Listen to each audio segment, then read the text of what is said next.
L'accord du participe passé est une des plus grosses difficultés de la langue française, à tel point que certains d'entre vous aiment ça à peu près autant qu'une visite chez le dentiste. Je n'y consacrerai donc pas une, mais plusieurs vidéos. Il faut bien ça. En route pour la première. Les règles pour accorder le participe passé sont très nombreuses. Quand il est conjugué avec l'auxiliaire être, avec l'auxiliaire avoir, quand il s'agit de verbes pronominaux, de verbes suivis d'un infinitif, et ainsi de suite. Il y a presque autant de règles que de situations. Nous verrons donc aujourd'hui uniquement les deux plus simples, à commencer par celle qui consiste à conjuguer avec l'auxiliaire être. Quand l'auxiliaire est le verbe être, l'accord se fait toujours avec le sujet. Par exemple, Noémie est partie à la montagne. Noémie est un sujet féminin singulier, donc partie IE.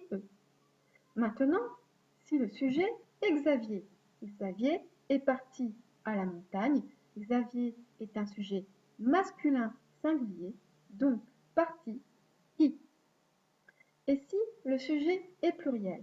Voyons ce qui se passe avec Jeanne et Noémie.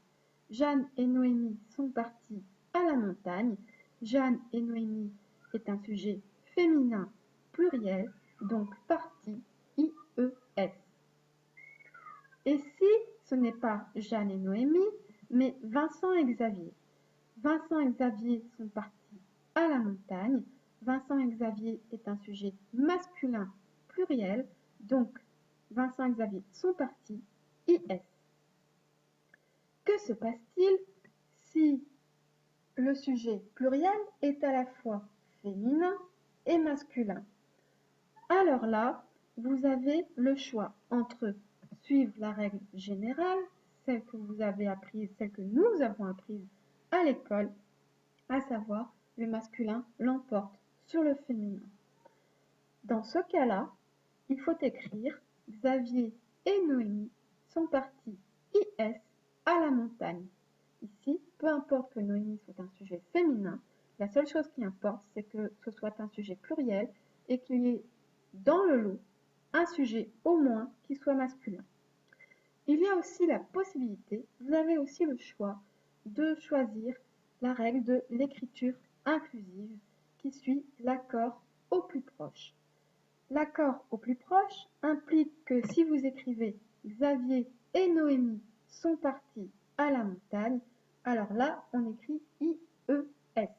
S parce que le sujet est pluriel, E parce que Noémie, qui est un sujet féminin, est plus proche du verbe sont partis que Xavier. En revanche, si on écrit Noémie et Xavier sont partis à la montagne, alors là, on écrit IS parce que Xavier, qui est un sujet masculin, est plus proche du verbe sont partis.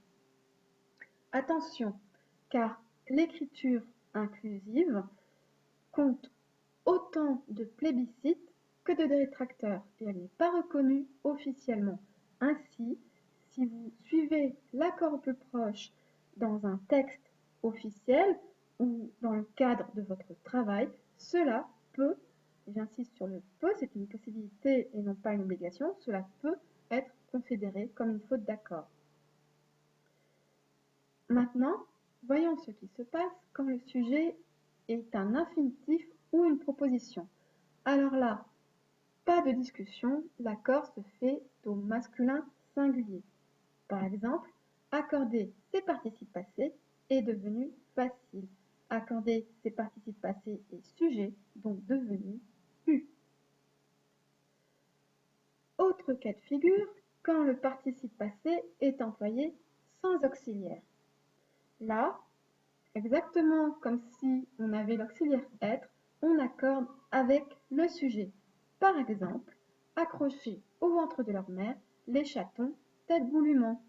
Les chatons sont le sujet de accrocher, masculin pluriel, donc ES. Voilà, c'est la fin de cette première vidéo sur les participes passés. Comme toujours, j'espère qu'elle vous a aidé, qu'elle vous a plu. Si c'est le cas, n'hésitez pas à la liker, à la partager, à aller voir mon blog dont le lien se trouve dans la description de cette vidéo. Et moi, je vous dis à la semaine prochaine. Au revoir.